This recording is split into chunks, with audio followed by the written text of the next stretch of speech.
మనుష్యులు మీకేలాగు చేయవలెనని మీరు కోరుదురో అలాగూ మీరును వారికి చేయుడి. మీకు ఎదుటి వ్యక్తి ఏ విధంగా అయితే చేయాలని మీరు ఆలోచిస్తున్నారో, ఎక్స్పెక్ట్ చేస్తున్నారో, మీకు గౌరవం ఇవ్వాలని, మిమ్మల్ని హెచ్చించాలని, మిమ్మల్ని పొగడాలని, మీ కొరకు పనులు చేయాలని కదా, మీరు చెప్పిన మాట వినాలని, ఏదైతే నువ్వు నేను ఎదుటి వ్యక్తి గురించి ఆలోచన చేస్తున్నామో, కోరుకుంటున్నానో అదే పనిని ఎదుటి వ్యక్తికి నువ్వు కూడా చెయ్యాలి. చేయగలవా? చేయగలిగే స్థాయిలో ఉన్నప్పుడే నువ్వు ఎక్స్పెక్ట్ చేయి. లేకపోతే నీకు రైట్ లేదు అని అర్థం. ఈ నియమం ప్రకారము నీకు రైట్ లేదు. ఎదుటి వ్యక్తి నన్ను గౌరవించాలి, ఎదుటి వ్యక్తికి నాకు నమస్కారం చేయాలి, ఎదుటి వ్యక్తి నన్ను పొగడాలి, ఎదుటి వ్యక్తి నన్ను బాగా చూసుకోవాలి, ఎదుటి వ్యక్తి నేను వస్తే నమస్తే కొట్టాలి. కొన్ని ఉంటాయి కదా, సంఘాలలో కానీ విశ్వాసుల్లో కానీ ఆత్మీయంగా ఇదిగా ఉన్న వాళ్ళను కదా గౌరవించాలి. నువ్వు ఎదుటి వ్యక్తి గురించి ఏదైతే చేయాలి, వాళ్ళ గురించి ఏది ఎక్స్పెక్ట్ చేస్తున్నా ఆ వ్యక్తికి నువ్వు కూడా అదే చేయగలిగిన స్థాయిలో నువ్వు ఉన్నావా లేదా?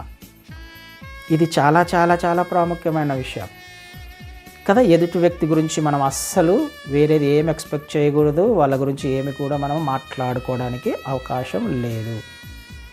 అందుకనే పైనుంచి కిందికి కొన్ని వచనాలను వస్తే ఆయన 27 నుంచి చదివితే, మీ శత్రువులను ప్రేమించండి, మిమ్మల్ని ద్వేషించే వారికి మేలు చేయండి, శపించే వారిని దీవించండి. ఇవన్నీ ఎవరి గురించి? ఎదుటి వ్యక్తి గురించే, నీ సహోదరుని గురించే, నీ పొరుగు వారి గురించే. అంటే నీ ఆత్మీయ జీవితంలో ప్రముఖ పాత్ర ఎవరు పోషిస్తున్నారు? ఎదుటి వ్యక్తి, పొరుగువారు, నీ ఇంట్లో వాళ్ళే కావచ్చు, కుటుంబ సభ్యులే కావచ్చు, లేకపోతే రక్త సంబంధికులు, బంధువులు, స్నేహితులు, అటు ఇటు ఉన్న వాళ్ళు, సంఘస్థులు, పాస్టరే కావచ్చు, ఇంకొకరే కావచ్చు, ఎవరైనా కావచ్చు. నువ్వు చేయాల్సింది ఆ వ్యక్తి నుంచి ఏది ఎక్స్పెక్ట్ చేయకు. ఇలాగే ఉండాలి, ఇలాగే చేయాలి, నా కొరకు ఇది చేయాలి, ఇది చేయాలి, అది చేయాలి అని. అందుకనే మనం చూసాం కదా ఒక చోట ఫిలిప్పీలకు రాసిన పత్రికలోనే కదా, ఎదుటి వ్యక్తిని మనం ఎలా ఎంచాలి అంటే యోగ్యులుగా ఎంచుకోవాలి, మనకంటే యోగ్యులుగా ఎంచుకోవాలి. యోగ్యులుగా ఎంచుకున్నప్పుడు ఏం చేస్తాం? అప్పుడు ఆ వ్యక్తి పట్ల నువ్వు ఈ పని చేయాలని ఎక్స్పెక్ట్ చేయం కదా, ఆ పనిని ఏం చేస్తాం? మనమే పని చేయడానికి ఇష్టపడతాం. వాళ్ళు యోగ్యులుగా ఎంచుకుంటున్నప్పుడు ఎవరైనా కానీ ఎదుటి వ్యక్తి మనకంటే తక్కువ స్థాయిలో ఉండొచ్చు, ఆత్మీయతలు తక్కువగా ఉండొచ్చు, లేకపోతే ఇంకొక విషయంలో తక్కువగా ఉండొచ్చు, ఆర్థికంగానో సమాజపరంగానో ఏ విధంగా తక్కువగా ఉన్నా ఆ వ్యక్తిని నేను తక్కువ చేసి చూడకూడదు. ఎందుకంటే ఆ వ్యక్తి నన్ను అనవసరంగా దేవుని కోర్టులో తీసుకుపోయి నిలబెట్టే అవకాశం ఉంది.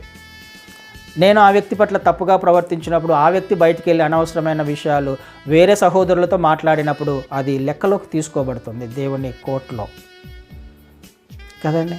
ఈ విషయాన్ని దేవుడు లెక్క అడుగుతాడు ఒకరోజు.